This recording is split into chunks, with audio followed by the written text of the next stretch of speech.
Ini turunan apa? Ini adalah turunan dari ini, ya. Ini tuh apa?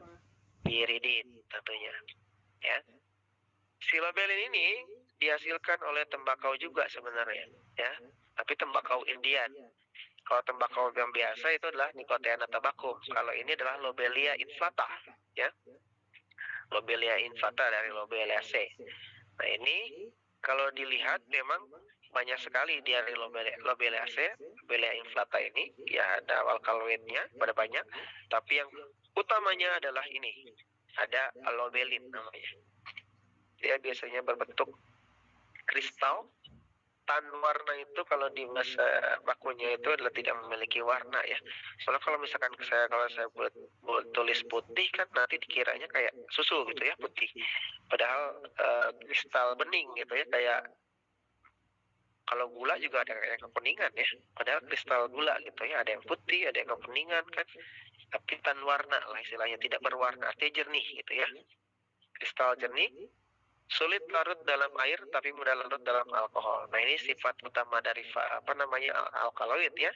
Kalau misalkan dia dalam posisinya alkaloid basa, ya, alkaloid basa, maka dia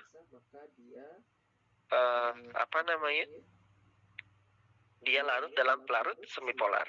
Tapi kalau misalkan dia alkaloidnya garam, dia larut dalam pelarut polar. Nah, di sini disebutkan sulit larut dalam air, artinya kemungkinan besar ini adalah alkaloid basa ya. Alkaloid basa itu larut dalam pelarut semipolar, tapi mudah larut dalam alkohol. Nah, Pak, kenapa alkohol? Padahal alkohol itu adalah senyawa polar. Senyawa polar ini sebenarnya bisa mengekstraksi senyawa yang semipolar. Nanti akan dipelajari di fitokimia ya. Sifat pelarut itu like, dissolve like. Artinya ketika dia sesuai sifatnya polar, ya dia akan mengekstraksi yang polar. Apakah non polar sama semipolar ikut? Ya ikut gitu. Jadi kalau misalkan mau mengekstraksi lebih spesifik, maka gunakan pelarut yang lebih non polar. Semakin non polar pelarut maka semakin spesifik gitu. Oke, kita lanjut lagi ke penggunaan. Sama penggunaannya, kalau dibandingkan dengan nikotin, ya silobelin ini lebih lemah aktivitasnya biasanya. Tapi biasanya juga digunakan untuk pengetikan kecanduan juga ya. Kemudian alkaloid tropan. Nah, tadi kalau kita masih berbicara terkait alkaloid piridin dan piperidin, nah sekarang kita ke alkaloid dengan inti tropan, ya. Inti tropan adalah senyawa disiklik. Di itu dua, siklik itu melingkar, ya. Disiklik hasil kondensasi prekursor dari pirolidin, yaitu dari asam amino ornitin dengan 3 asetat dengan 3 atom, ya. Nih kita lihat, ini adalah inti dari alkaloid tropan. Sikliknya yang mana? Siklik pertama ini ke sini dia ya, yang ke depan sini ya. Siklik yang kedua adalah yang ke belakang sini. Makanya disiklik, 2 siklik gitu. Nah, turunan dari tropan juga ada yang namanya senyawa tropin ya. Jadi tropan turunannya tropin. Tropin ini kalau misalkan dia ada 3 hidroksi dari tropan. Artinya di sini ini adalah nitrogen yang disebut nomor 1, ini nomor 2, ini nomor 3 ya. Bisa di sini atau di sini ya, sama aja. Ya, ada gugus hidroksil ya ataupun OH gitu. Nah, itulah turunannya, disebut tropin. Alkaloid yang termasuk dalam golongan alkaloid tropan contohnya hiosiamin, atropin, kopolamin dan juga kokain ya. Nih, ini adalah beberapa contoh alkaloid dengan inti tropan. Ya, kalau kita lihat di sini ya, atropin dihasilkan oleh Atropa belladonna ya, berdasarkan genusnya ya, atropin itu ya. Kemudian hiosiamus Hyoscyamus niger menghasilkan hyoscyamin, ya. Scopolamin dari datura dari Stramonium, ya, ataupun Probiosa myriapides. Ini dia semuanya adalah famili dari Solanaceae. Jadi kita bisa sebut dia adalah alkaloid Solanaceae. Kita lihat atropin. Nah, atropin dari dari cincin tropan, ya. Cincin tropan di sini ketika dia ada ada substituen lain di sini dan tempel di sini, ini menjadi atropin. Kristal jarum tidak berwarna atau sebagai serbuk yang tidak berwarna, ya. Ini mungkin tan warna, ya. Jadi bukan putih. Penggunaan antispasmodik, antisekretorik, dan juga mitriatik, ya. Ini untuk alkaloid atropin. Kemudian hyoscyamin. Nah, ini hyoscyamin juga sama, masih turunan dari alkaloid dengan inti tropan, ya. Ini inti tropannya itu yang ini. Kemudian dia merupakan senyawa alkaloid yang beracun, ya. Tapi ya racun atau tidaknya kan sama seperti obat, ya. Sebenarnya obat itu juga racun, ya. Nah, tapi kita kontrol apanya? Kontrol di dosis, ya. Tapi setelah melihat itu, ya tentunya, ya, harus melihat efikasi dan juga kualitinya, ya. Nah, terkait dengan efikasi ini yang berkaitan erat adalah dosisnya, kan. Kalau dosisnya besar mungkin beracun, tapi kalau dosisnya kecil ya mungkin nggak apa-apa. Kayak aspilat, ya. Aspilat atau aspirin, dosis kecil untuk pengencer darah, dosis besar bisa untuk analgetik misalkan, gitu, ya. Sama juga si belladonna, senyawa yang indeks terapi sempit, contohnya adalah glukosida jantung, ya. Jadi mungkin terapinya sempit, jadi harus tepat di rentang terapi tersebut. Kalau nggak sampai rentang terapi tersebut, yang akan ada efek. Nah, penggunaannya mengontrol sekresi lambung, ya, supaya makin gamah, ya, mengurangi kekakuan pada tremor penderita Parkinson. Biasanya ketika tremor kan kaku gitu, ya, jadi agak kaku, kemudian dia bisa melemaskan si hyoscyamin ini. Nah, kalau dilihat dari biosintesisnya, dia dari alkaloid ornitin, ya, alkaloid ornitin. Jadi kita bisa sebut dengan alkaloid turunan ornitin, ya. Dia membentuk cincin pirolidin dan juga tropin, ya. Tropin itu ini kan, dia ada OH-nya, ya.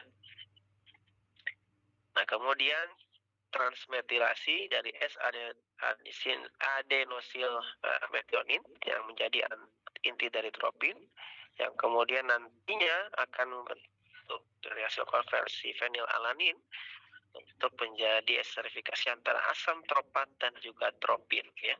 Jadi asam tropat dan juga tropin yang menghasilkan senyawa hyoscyamin. Kemudian alkaloid tropan lainnya adalah kokain, ya.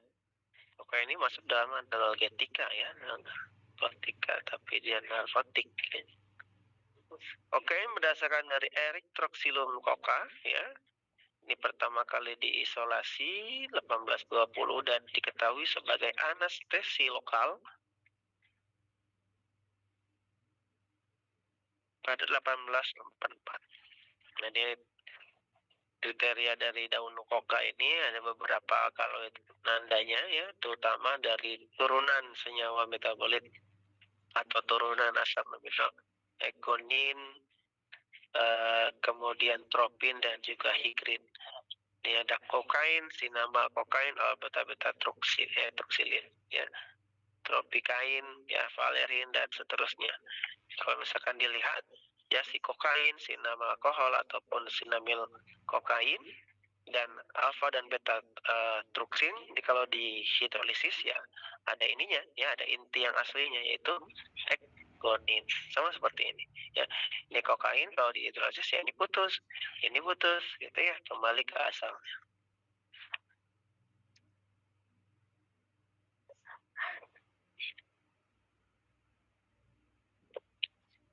Nah, kokain. Kokain ini kalau misalkan dilihat strukturnya dari alkaloid, ya kan, dia bisa diekstraksi dengan menggunakan asam dan basa tentunya, karena memang senyawa alkaloid nanti kita akan pelajari pada slide berikutnya, itu kita bisa pisahkan berdasarkan sistem asam dan basanya, karena berdasarkan sifat umumnya tadi ya. Nah, bekerja terhadap sistem saraf pusat ya ataupun perifer, dan kemudian juga stimulan dari promotor ya. Nah, kalau misalkan kokain HCl ya, kokain HCl dengan kokain aja gitu ya. Ini jangan sampai salah, ketika kokain aja maka ini adalah alkaloid dalam bentuk basa ya. Kalau alkaloid dalam bentuk garam gimana, Pak? Ini alkaloid dalam bentuk garam adalah kokain HCl. Ya, jadi ketika dibuat dalam bentuk alkaloid garam, maka dia akan mudah larut dalam air sehingga bisa kita buat sediaan ya untuk analisis buat anestetika lokal dan seterusnya. Itu. Kemudian penggunaan jangka panjang kalau misalkan ternyata disalahgunakan gitu ya. Nggak ada kepentingan tapi dimanfaatkan, maka efek sampingnya kalau misalkan digunakan dalam jangka waktu panjang itu adalah mengurangi nafsu makan dan juga sulit tidur serta ketergantungan tentunya ya. Makanya orang yang suka menggunakan kokain pasti badannya kurus karena dia nggak mau makan, sulit tidur lah, kemudian juga istilah toleransi. Ini mungkin bukan toleransi yang seperti dalam toleransi beragama ya. Toleransi itu di farmasi juga ada, tapi istilahnya gini. Mungkin kalau misalkan kita minum 1 tablet obat, ya, itu sembuh. Itu sembuh. Ya. Karena dia digunakan dalam jangka waktu lama dan terus-menerus gitu ya. Sudah terbiasa, maka lama-kelamaan ketika dia minum 1 tablet, malah dia nggak sembuh. Ya, artinya tubuhnya melakukan adaptasi. Ya, contoh kayak sering menggunakan obat-obatan, ketika 1 mungkin sehat, tapi ketika diulangi berulang-ulang terus ya dia akan terakumulasi, dia jadi harus naik terus dosisnya, naik 2, naik 3, naik 4 dan seterusnya gitu. Nah, oleh karenanya kita biasanya jangan ini untuk si penggunaannya dibatasi ya, jangan terlalu sering gitu. Ini penyalahgunaannya dengan cara dihisap, disuntikan secara IV ataupun ASC ya, dan juga bisa dicampur dengan rokok ya, biasa simplisia yang digunakan dengan rokok gitu.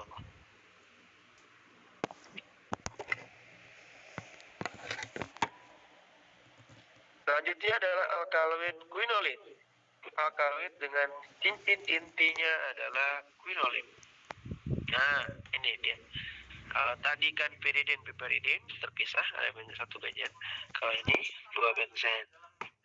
Ya, ada 2 benzen yang kemudian ada 1 nitrogen nempel di situ. Alkaloid quinolin yang paling terkenal adalah alkaloid kina. Ya, alkaloid kina atau berdasarkan dari Cinchona officinalis ya. Itu. Kemudian senyawa utamanya adalah kinin, kinidin, sinkonin, sinkonidin gitu ya. Jadi kinin dan kinidin ini sebenarnya adalah isomer. Mana tulisannya? Nah, kinin dan kinidin ini adalah sebenarnya adalah isomer. Sinkonidin dan juga sinkonin ini juga isomer. Gitu ya. Sinkon. quinoline, sinconidin, quinidin. Boleh lah, silakan. Gimana gampangnya untuk mengingat. Kemudian di biosintesis dari prekursor, ya, ini dari triptofan. Nih, prekursor dari triptofan. Dia diperoleh dari alkaloidnya Cinchona officinalis sebenarnya.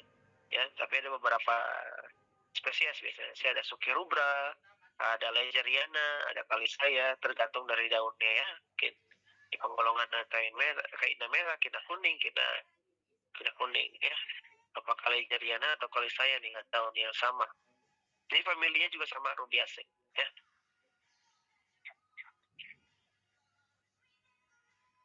Yes.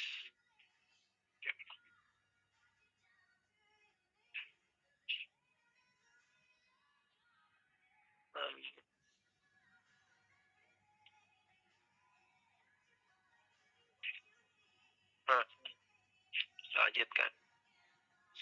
Alkaloid quinoline yang pertama adalah alkaloid quina. Dia diperoleh dari Cinchona officinalis ya, atau Cinchona cortex, di mana 6-7%-nya itu adalah alkaloid. Ya, walaupun memang banyak jenisnya alkaloidnya. Jadi 6-7%. Jadi kalau misalkan dari 100 gram Simplicia, maka kurang lebih ya tinggal dihitung ya, 6 gram atau 7 gram gitu dari 100 gram Simplicia. Kemudian kulit quina kering dan kulit quina merah.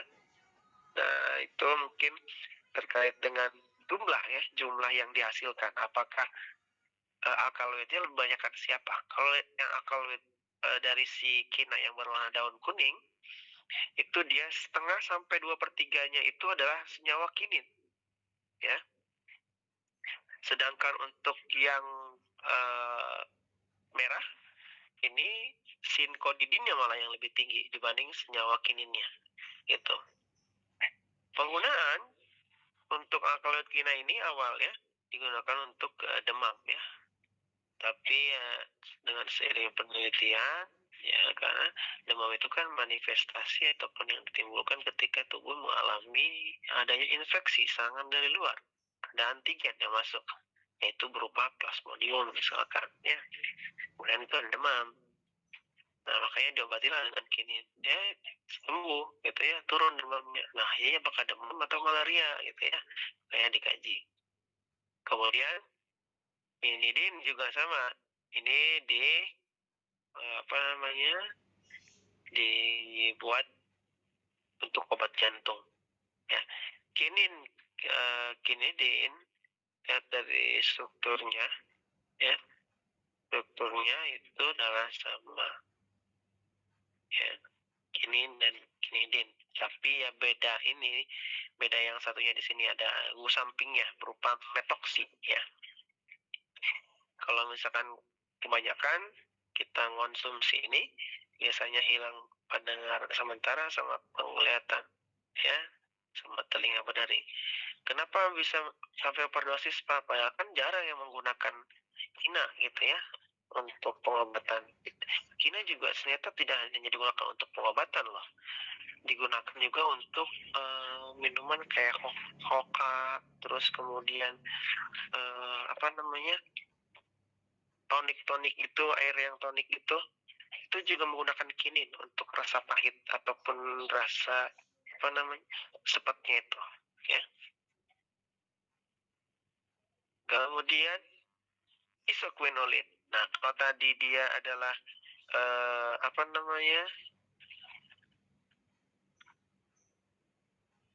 kalau tadi itu adalah alkaloid quinoline, yang N-nya itu ada di sini ya. Nih, kalau yang ini isoquinoline, dia N-nya agak bergeser ke sini.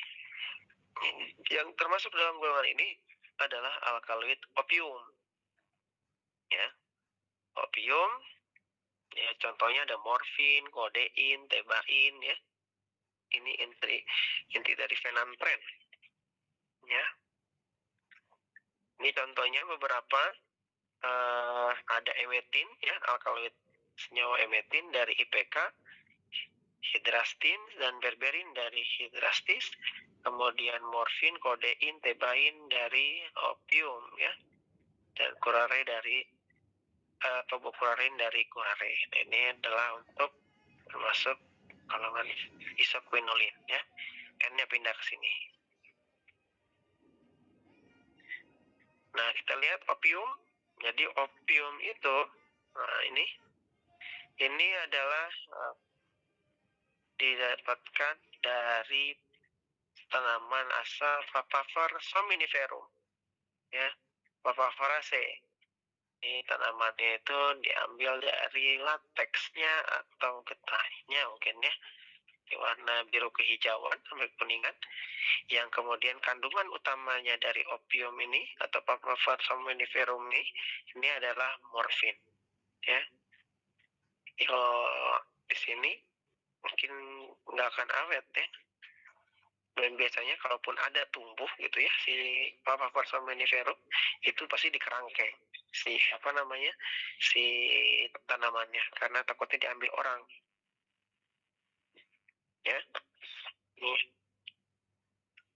itu untuk morfin, kodein, papaverin, noscapin dan seterusnya gitu ya. Deteksi alkaloid ini bisa dengan menggunakan Dragendorf ya, Mayer warna putih ya. Kalau ini dengan FHL 3 bisa. Kemudian mana ini?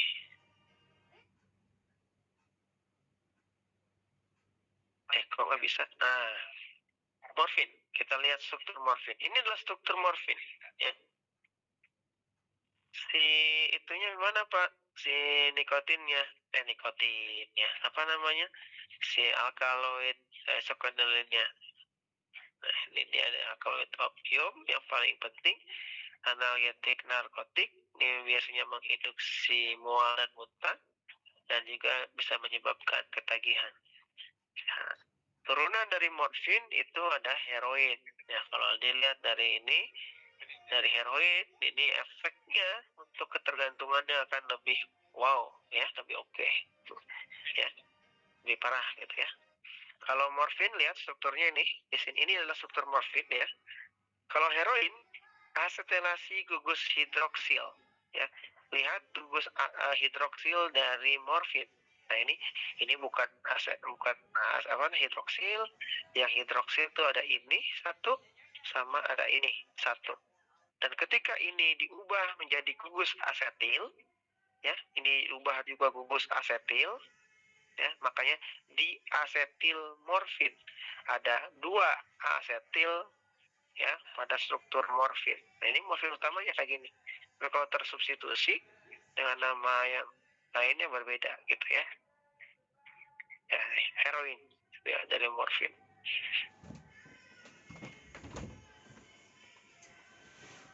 Kemudian, nah kodein sama ya. Kalau dilihat struktur morfin, di morfin, kemudian ini adalah awalnya hidroksil, ya, kemudian dia pindah menjadi metoksi, maka dia namanya adalah kodein.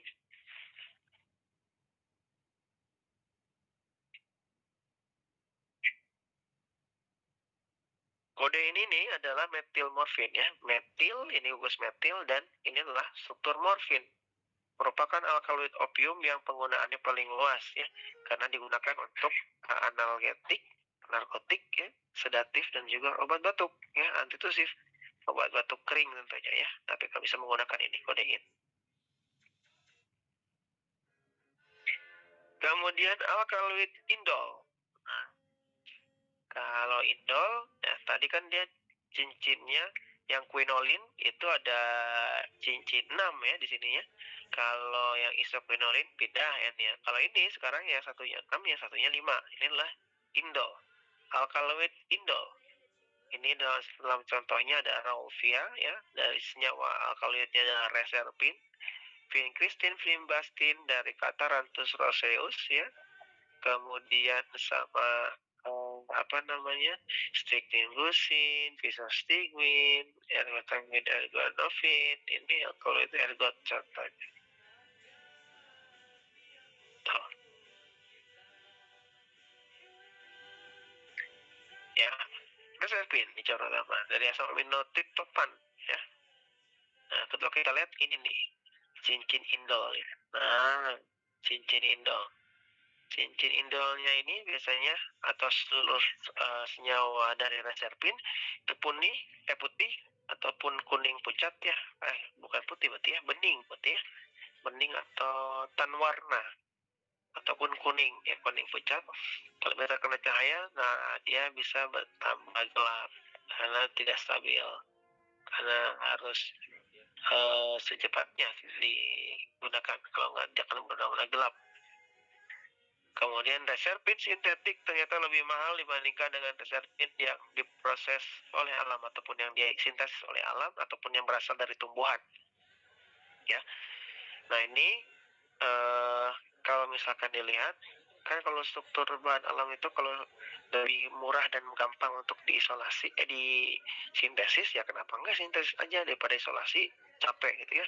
Nah kalau ini si reserpin ini susah, kan lihat aja strukturnya tuh, sebegitu rumitnya struktur itu sehingga bisa terbentuk seperti itu. Dan sama lagi ya untuk di famili tersebut, famili seperti kegunaannya adalah untuk anti hipertensi ya.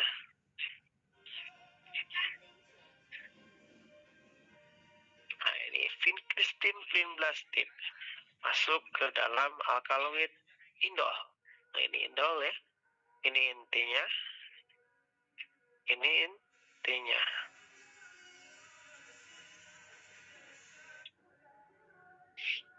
Vincristin dan vinblastin ini adalah dihasilkan oleh Cateranthus roseus ya, atau tapak darah. Jadi kalau misalkan dilihat di sini vincristin dan vinblastin hanya perbedaan N-formil dan N-metil saja ya, N-formil dan N-metilnya gitu ya. Ini ya, N-formil dan N-metil ini sama ini ya. Kegunaannya anti neoplasma atau dari anti kanker ya, baik anti kanker kolon biasanya juga bisa digunakan ya untuk vincristin, vinblastin ini dari tapak darah. Kemudian ada alkaloid ergot contoh berikutnya ya. Alkaloid ergot ini dari jamur biasanya, jamur yang kemudian menginfeksi si gandum itu menjadi alkaloid ergot ya, biasanya dari jamur Claviceps purpurea gitu ya. Nih, berdasarkan kelarutannya alkaloid ergot dibagi menjadi larut air sama tidak larut air.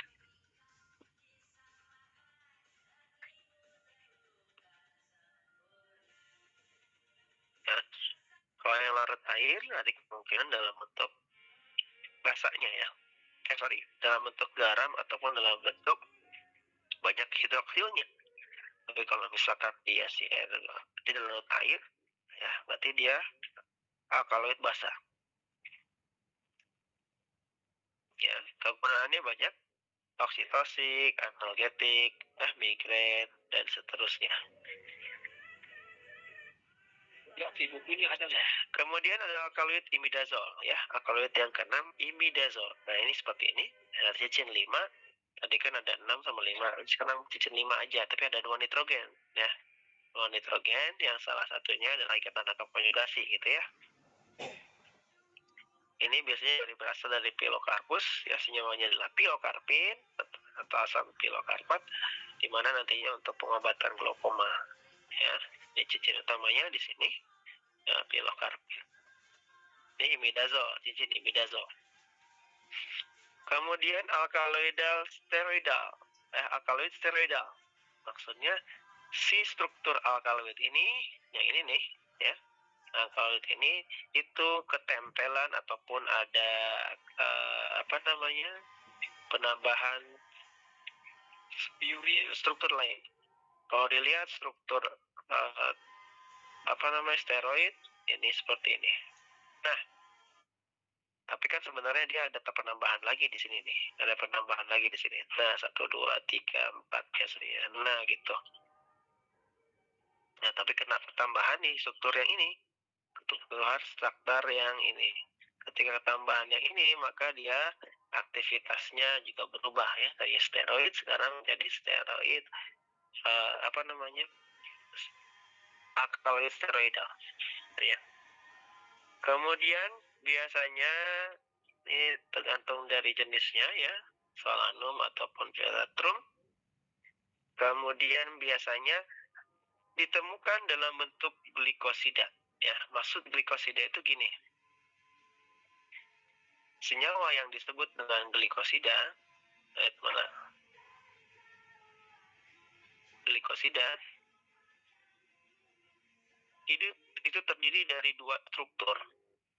Struktur glikon dan aglikon. Apa glikon? Itu adalah struktur gula. Apa yang aglikon? Itu adalah itu bukan glikonnya gula. Jadi bukan gula. Jadi ada, kalau disebut dengan glikosida, steroid atau glikosida alkaloid itu adalah ada gugus gula dan bukan gula. Contoh, kalau ini adalah alkaloid steroidal, maka biasanya dalam bentuk glikosida, ya, glikosida. Jadi ini glikosidanya itu dengan di sini. Nah, ini ketempelan gula. C6H12O6. Tinggal cari si strukturnya. Nah, ini adalah glikosida. Glikosida itu ada gugus polar dan gugus non polar. Contohnya ini tomatin dari tomat. Ini biasanya juga beracun ya. Kemudian alkaloid amin, ya. Alkaloid amin di mana N-nya itu nggak ada di heterosiklik, ya, tapi ada di di rantai lurusnya, gitu ya. Di rantai lurusnya itu ini maksudnya. Bentar. Nah, ini kan sini lurus, ini lurus, ini lurus, ya nggak ada belok-belok lagi, gitu kan? Rantai lurus. Ini contohnya dari ephedrin, dari ephedra, ya, untuk simpatomimetik. Kemudian yang terakhir adalah alkaloid basapurin. Nah, ini basapurin, cincin pirimidin dan juga cincin imidazol. Jadi bergabung di sini ya. Ini pirimidin, ini imidazol. Ya. Nah, ini contohnya adalah kafein, teofilin dan teobromin. Ya. Kalau kita lihat di sini yang kafein itu adalah 1,3,7 trimetil santin. Nah, ini santin struktur dasar utamanya. Tapi kemudian jadi kafein. Ada nomor 1, nomor 3, nomor 7. Ya. Ini 3. Dimetil santin ada nomor 1, nomor 2, nomor 3 langsung ya. Ini adalah dimetil santin, teofilin. Sedangkan yang teobromin itu adalah 3,7 dimetil santin. Penggunaannya juga sangat luas, bisa sebagai relaksasi otot, kemudian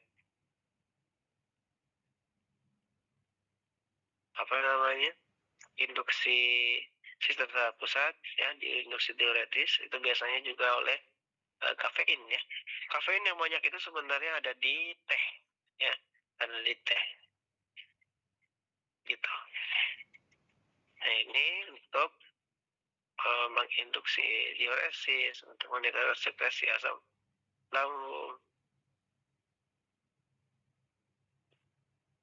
Oke, ini untuk basapurin. Contohnya adalah nih ya, kafein. Kafein ada penambahan gugus metil pada posisi 1, 2, 3, dan juga kalau untuk yang theophylline ya, ini banyak diperoleh dari kopi ya, kopi, teh, coklat, cola, ini juga ada kafeinnya. Tapi sebenarnya kalau misalnya mau mendapatkan kafein secara banyak itu dari teh sama kopi masih banyak teh kafeinnya. Tapi karena ada senyawa tanin pada teh, maka dia tertutupi. Jadi makanya kopi yang terlihat lebih banyak gitu ya. Nah, untuk stimulasi sistem usaha pusat. Kalau theophylline ini untuk obat asma ya, obat asma.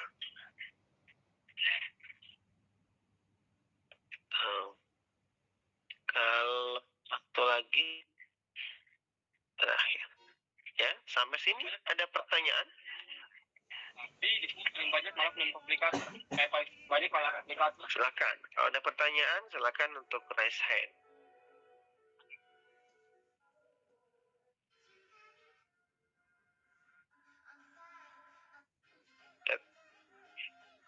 Yang pakai kateter, ada gangguan ginjal nggak? Oke, berarti tidak ada ya pertanyaan. Kita lanjutkan ke slide ataupun materi yang berikutnya terkait dengan alkaloid yang kedua ya. Ini alkaloid yang kedua. Ini kita akan membahas terkait identifikasinya ya.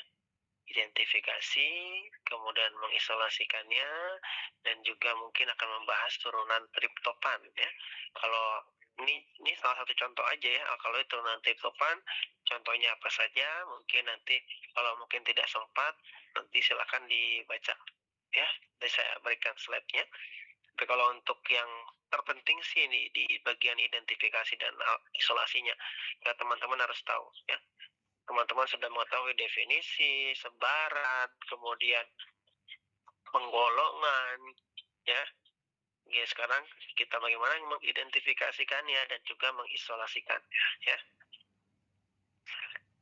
Oke, kita mulai dari pendahuluan. Ini sama seperti slide yang minggu lalu, ya.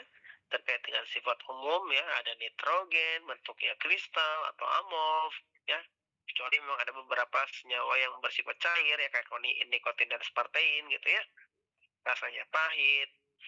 Yang perlu teman-teman garis bawahi adalah sifatnya.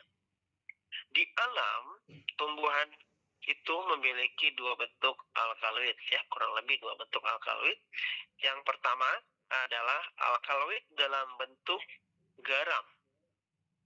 Ya, alkaloid dalam bentuk garam larut dalam pelarut polar atau air. Sedangkan alkaloid yang dalam bentuk alkaloid basa, maka dia tidak larut dalam pelarut air, tapi larutnya dalam pelarut organik yang bersifat semipolar ataupun yang ke atasnya. Ya, maksudnya ke atasnya itu yang lebih polar. Gitu. Nah, ini sifat umumnya juga tadi juga disampaikan dengan reaksi Maillard dan juga Dragendorf itu bisa kita gunakan ya. Ada lagi untuk definisinya. Nah, ini untuk mengidentifikasikan alkaloid ya, kita akan bahas dari jalur ataupun prosedur yang dituliskan di sini ya. Oh, kalau Ya, silakan perhatikan dan kalau misalkan bingung nanti untuk tanya karena ini akan sedikit perlu perhatian ekstra. Kalau tidak terlepas aja maka teman-teman tidak akan paham. Nah, ini adalah salah satu prosedur untuk deteksi alkaloid pada sampel tumbuhan. Ya, kalau ini adalah sampel tumbuhan, ya, kita di farmasi mungkin sebutnya adalah Simplicia ya. Apakah itu mau dari yang segar ataupun yang sudah dikeringkan, ya nggak? Nah, ini kemudian kita ekstraksi pertama. Kita ekstraksi buat mengambil ekstraknya itu diekstrak dengan CaCl3 NH3 ya. Sebenarnya bisa kita gunakan NH3, tapi masalahnya sulit untuk supaya si uapnya itu terperangkap ya. NH3 itu dalam bentuk gas ya. Kalau dalam bentuk cair itu adalah NH4OH. Nah, ini adalah amonium hidroksida ya. Amonium hidroksida ini sifatnya basah ya. Ini sifatnya basah. Kita tahu di simplisia atau bahan tumbuhan, alkaloid itu ada dua. Ada yang bersifat atau dalam bentuk garam, dan ada yang dalam bentuk basah. Nah, sekarang langkah pertama adalah simplisianya kita tambahkan dengan NH4OH ke sana. Ketika ditambahkan basah, alkaloid garam, ini dia akan menjadi alkaloid basah. Kenapa? Kan kalau misalkan ini asam tambah basah, ini dia akan menjadi garam. Ya kan? Tapi kalau misalkan ini dibalik ataupun digeser kesetimbangannya, bisa jadi berubah lagi, ya kan? Jadi ke yang awal ya. Gitu ya. Alkaloid basah. Alkaloid basah ya tetap jadi kita kayak tambahin basah ini amonia, maka tetap menjadi basah. Jadi semua alkaloid yang ada dalam tumbuhan itu dirubah menjadi alkaloid basah oleh si amonia atau amonium hidroksida. Nah, alkaloid basah itu tadi kan larut dalam pelarut yang bersifat semipolar. Ya, makanya kita gunakan di sini pelarutnya adalah kloroforum. Ya, kloroforum itu pelarut yang bersifat semipolar. Ada yang non-polar. Ada yang polar. Nah, si kloroforum ini di sini. Kalau kita gunakan pelarut yang bersifat semipolar, tentu alkaloid, ini karena dia bersifat basah, dia akan ngikut ke sini. Tapi senyawa-senyawa lain juga ngikut, karena dia mirip kepolarannya, semipolar juga. Terus yang non-polar gimana Pak? Yang non-polar juga ngikut, karena senyawa semipolar ini, dia bisa mengekstraksi ataupun menarik senyawa non-polar. Tapi kalau pelarut semipolar ini tidak bisa menarik senyawa-senyawa yang polar yang ada pada tumbuhan ini. Ya, oleh karenanya senyawa polarnya tetap tertahan pada simplisia, gitu ya. Simplisia polarnya. Senyawa semipolar dan nonpolarnya itu tertarik dengan kloroforum, gitu ya. Ini tertarik dengan kloroforum, kemudian disaring. Disaring ini ya seperti biasa untuk memisahkan antara ampas yaitu simplisia tadi ya dengan ekstraknya. Jadi disaring dapat residu dan juga ekstrak kloroforum amoniak. Ya, amoniakal kloroforum itu. Nah, residu ini adalah senyawa-senyawa polar pastinya. Dan tidak ada lagi senyawa alkaloid di sini. Ya, yang ada alkaloidnya sekarang di sini. Dan dia alkaloid basah. Ya, karena ini alkaloid basah kan. Nah, setelah kita dapat filtratnya itu adalah alkaloid basah, kemudian kita partisi. Tahu ya partisi di ECC ataupun di kita gunakan corong pisah. Anggap saja corong pisahnya gini ya, bagus ya. Saya bisa gambar. Ini kok miring deh. Saya masih bingung membaca tabelmu ini. Kayak gini misalkan ya.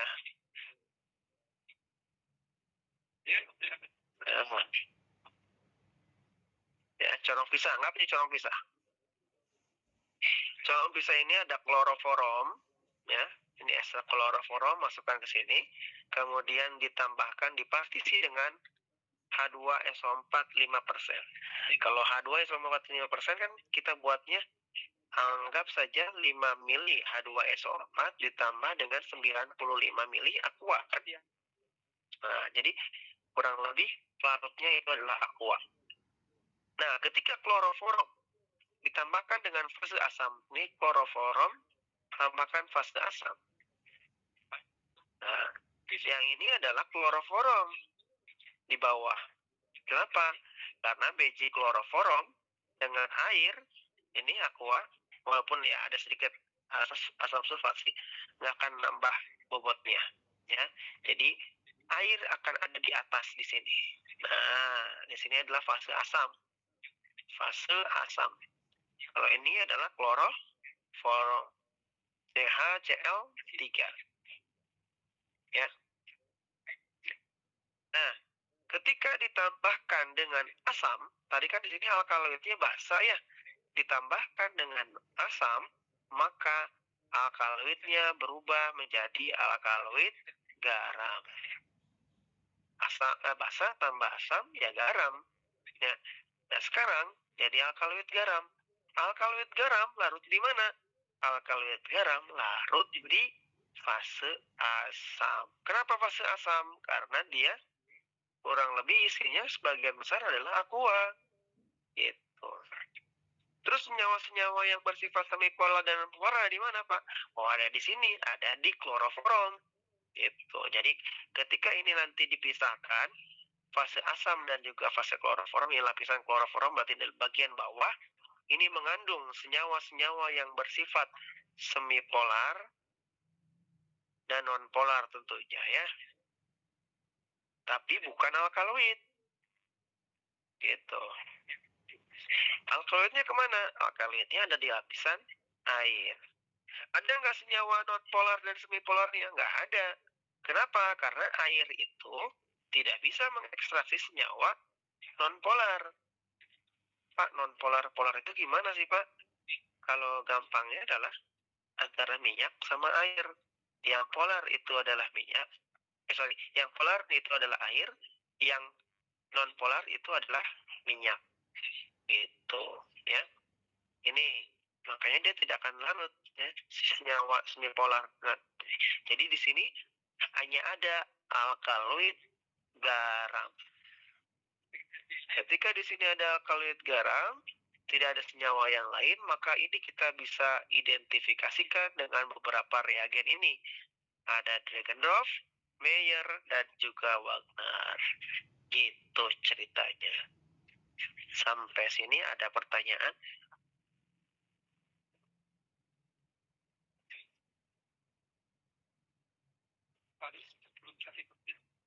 Bingung? Kalau bingung, alhamdulillah. Hah?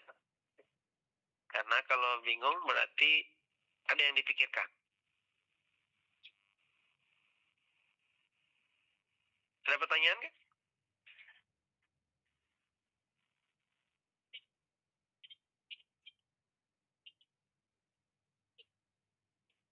Jadi nggak usah diintervensi soal jadi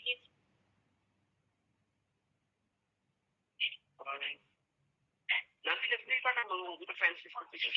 cara untuk komplikasi. Kamu bagi dulu aja komplikasi. Ada rinciannya kan tadi. Maksudnya ini komplikasinya mereka di diagnosis mengatakan itu komplikasi. Nah, kalau di kamu berdasarkan pada gejalanya itu atau tidak atau apa? Tidak ada pertanyaan? Ya, sudah. Kalau tidak ada pertanyaan, kita lanjutkan ya. Ini saya hilangkan ya catatannya.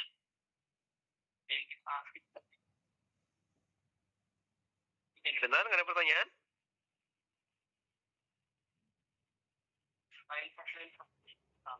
Ya, kalau tidak ada pertanyaan, lanjutkan berarti.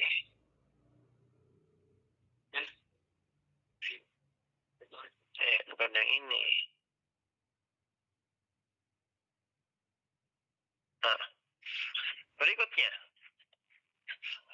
Ini adalah identifikasi alkaloid ya. Tadi kita bisa menggunakan reagen dengan reagen Dragendorf ya. Dragendorf, ada Mayer, ada Wagner. Dengan ditambahkan reagen Dragendorf tadi yang si alkaloid garam tadi, ketika ada alkaloidnya maka dia akan timbul endapan warna jingga ya, atau warna ungu, oranye ya, oranye atau jingga. Kalau dengan reaksi Mayer nanti dia akan timbul endapan putih. Kalau dengan Wagner itu adalah endapan coklat. Ya. Ucardat juga sama, endapan coklat. Ya, ini kalau menggunakan reaksi tetes. Kalau menggunakan KLT juga boleh. Ya, KLT ini singkatan dari kromatografi lapis tipis. Nah, ini kromatografi lapis tipis. Ya, ini biasanya digunakan untuk analisis, ya, analisis secara analitik. Ya, untuk walaupun ya secara secara kualitatif, ya, tapi kita bisa memastikan bahwa itu adalah senyawa apa, gitu ya. Ini kita kembangkan, kita naikkan totalannya. Nah, KLT lihat aja nanti di YouTube atau apa ya, kromatografi lapis tipis, kemudian kita semprot dengan drag and drop. Kalau misalkan dia positif alkaloid, bercak ataupun nodanya ini akan menjadi warna jingga. Kalau enggak, bukan alkaloid, maka dia ya itu aja warnanya ya sesuai dengan yang ada, itu nggak berubah warnanya, gitu.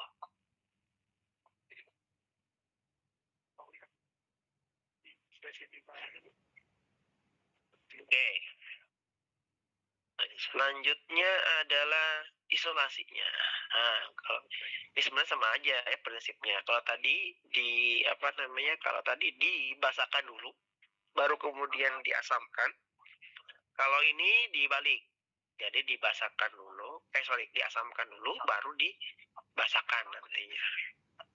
Sama aja, mau diasamkan dulu, mau dibasahkan dulu. Intinya mah ketika kita mau mengisolasi ataupun mengidentifikasi alkaloid, ini dia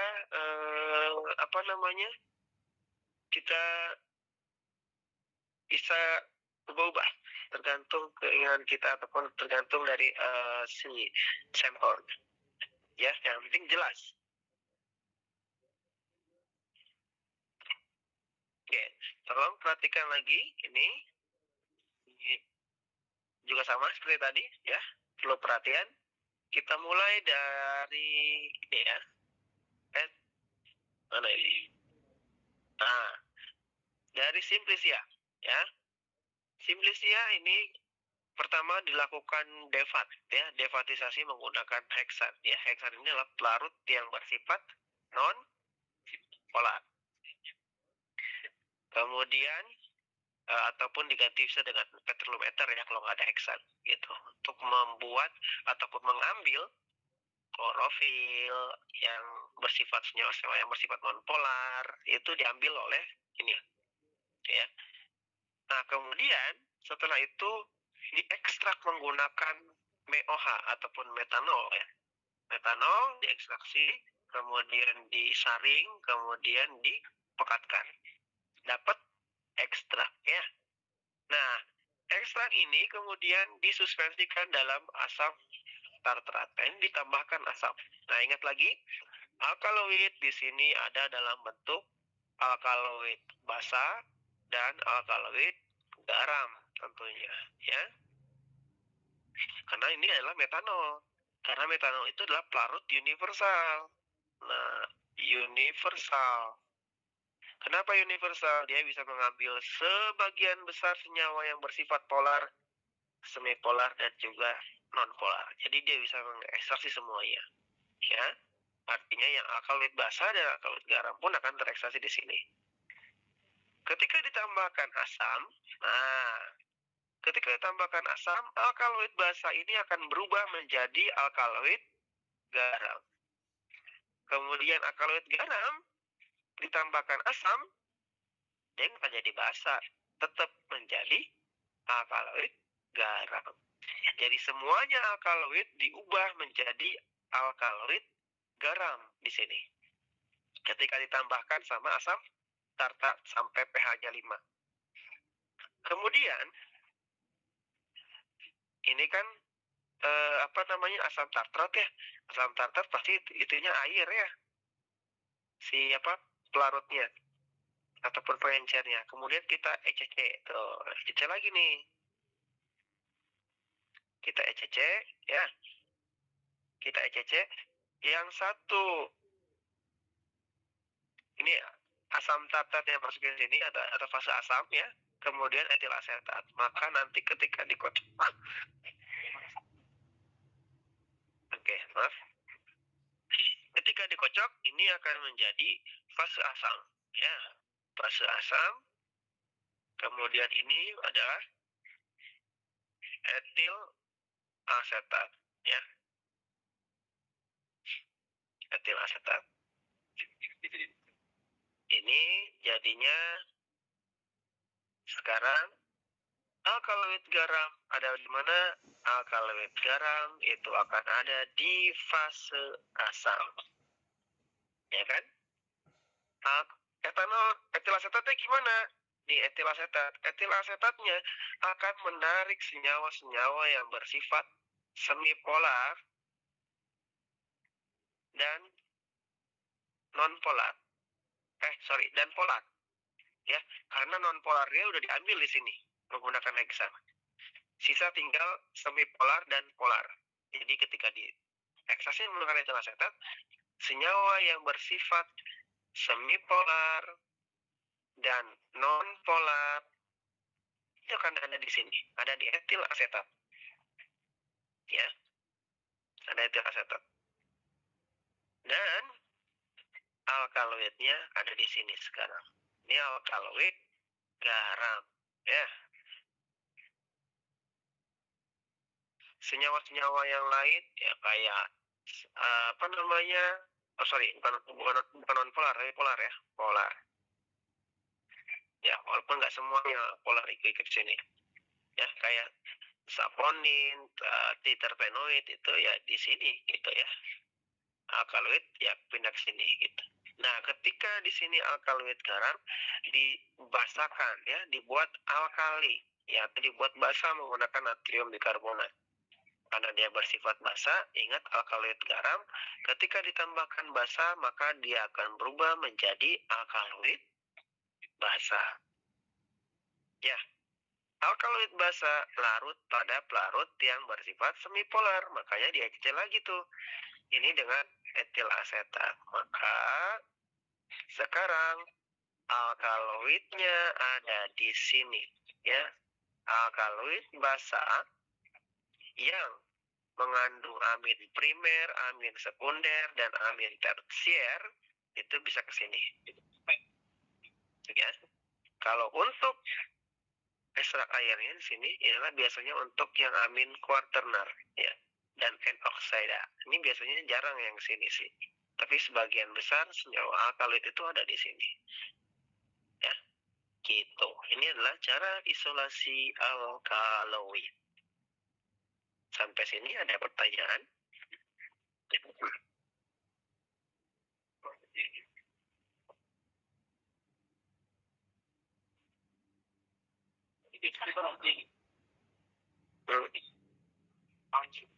Saya tidak tahu nih nomor A19 sama nomor A20. Nggak ada.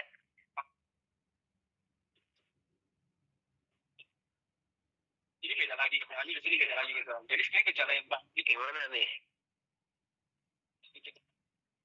Dia berarti paham ya? Setuju?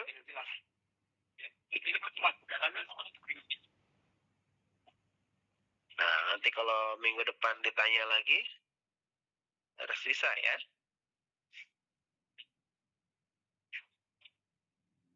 Ya? Nggak ada ya? Sudah, kalau tidak ada, ya kita lanjutkan. Ya, ini kok kita lanjut. Saya akan membahas berkaitan alkaloid turunan triptopan ya. Jadi asam amino triptopan ini adalah beberapa alkaloid yang mungkin berguna ya. Contohnya adalah alkaloid ergot ya. Alkaloid ergot ini sebenarnya dihasilkan dari jamur Claviceps purpurea ya. Ini biasanya ketika si jamur ini tumbuh di gandum gitu ya, tumbuh di gandum atau serealia, maka dia akan menghasilkan ergot ya, si alkaloid ergot ini. Nah, ini dulu pernah kejadian keracunan karena ergot ya, jadi karena kan makan gandum tuh, kan gandum, tapi gandumnya itu ternyata terkontaminasi oleh jamur Claviceps purpurea. Nah, adanya ada makan gandum itu kan, ketika makan ya keracunan jadinya ya. Ini. Nah, ini contohnya. Jadi kalau gandum ketempelan ataupun ketumbuhan sama si Claviceps purpurea, dia akan menjadi kehitaman kayak gini. Ketika jadi kehitaman, ini adalah ergot. Ya, alkaloid ergotnya. Penyakit jamur yang biasanya ada di Amerika Utara.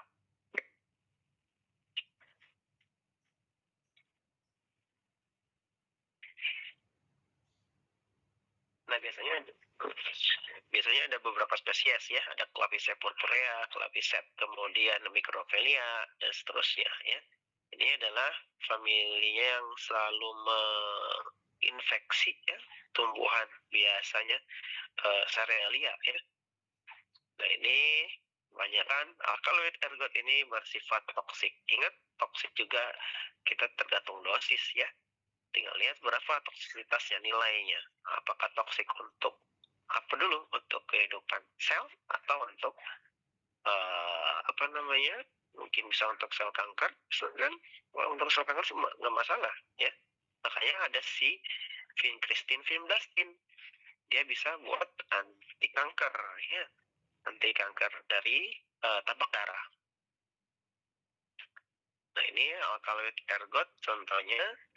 Nah, ini penggunaannya sih ya, penggunaannya kandungannya adalah hiasiamin, kemudian tiramin, amina dan seterusnya.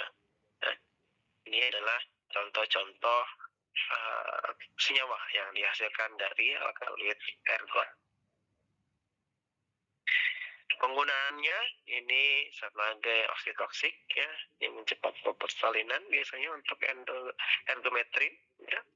Jadi tidak semuanya toksik ataupun racun, tergantung kita menggunakan dosisnya. Ergotamin ini buat analgetik pada migrain dan juga psikotomimetik yang untuk spesifik biasanya.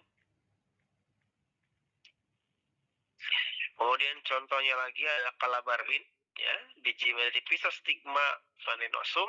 Ini biasanya dari Afrika ya. Nah, di Afrika biasanya buat racun juga sih ya, ini calabarbin kayak kacang merah ya, kayak kacang merah. Ini Physostigma, ini juga kandungannya adalah alkaloid physostigmin, eserin ya. Kemudian ini adalah physostigmin, ini adalah kandungan utamanya. Nah, ini penggunaannya untuk kontraksi mata ya, pupil, perbaikan Alzheimer.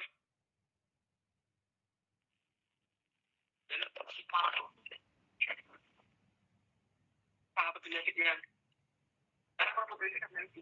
Suaranya terdengar? Cek. Yes, kan? Terdengar, Pak. Terdengar, Pak. Ya spesifik dia kan jenis apa? Oh, di jilatnya ada kasih. Ya. Contohnya saja sih tumbuhan penggunaan dari si alkaloid dari physostigmin ya, dari calabarbin ya. Kemudian ada Nux vomica ya. Nux vomica ini bisa digunakan untuk berburu sih ya, untuk berburu biasanya dari Strychnus nux vomica dari Loganiaceae. Ini biasanya di India, Burma, Thailand, Laos, Kamboja, dan paling banyak itu adalah strychninnya sih ya. Ini alkaloid indol paling banyak, jadi berdasarkan struktur intinya indol ya, strychnin dan brucin ini kurang lebih sekitar 1,8 sampai 5,3% ya kandungannya. Dan ini memang banyak pada Nux vomica. Yang alkaloid minor artinya dalam jumlah yang lebih kecil lagi, itu banyak sebenarnya ya. Ini kemudian bijinya juga mengandung asam klorogenat yang sama kayak pada kopi ya. Kopi juga mengandung asam klorogenat. Kemudian ada Rolfia serpentina, ini akar biasanya yang kita pakai ya.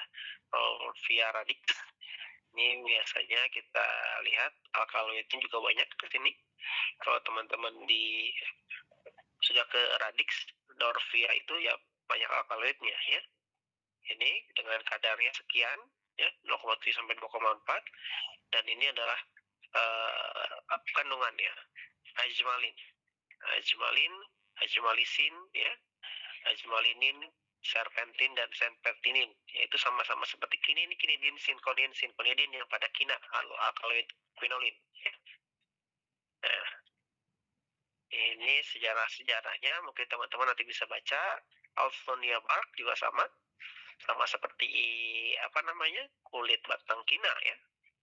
Kalau ini pada Alstonia scolaris ya. Kemudian Yohimbe bark ini juga sama kulit tadi batang. Pisosian Yohimbe ini dari Rubiaceae juga ya. Reserpin sebagai senyawa alkaloid utamanya dan juga yohimbin ya. Ini biasanya digunakan untuk afrodisiak, meningkat libido. Ini untuk pengobatan disfungsi ereksi biasanya untuk yohimbe bark. Mitragina leaf juga sama, ini seperti kodein fungsinya, dia ada menghasilkan mitragina ya. Daun mitragina ini dia bisa digunakan untuk antitusif, obat batuk ya. Kemudian uncaria ini juga banyak seperti mitragina ya, penggunaan dari kami ya. Nanti teman-teman bisa baca. Kemudian Catharanthus roseus juga sama, Catharanthus roseus ataupun tapak darah ya, tapak darah ini banyak mengandung vincristin, vinblastin sebagai anti kanker ya.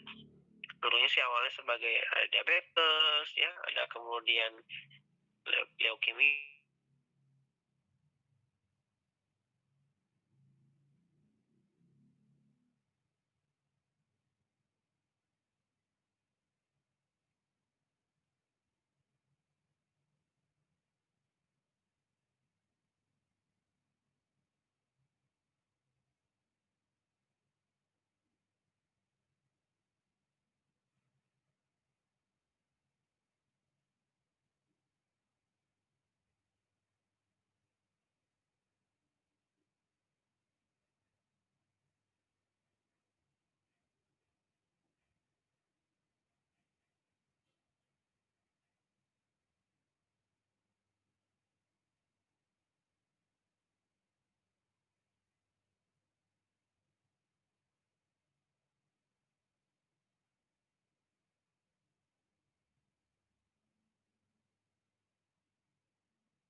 Sorry ini terputus lagi.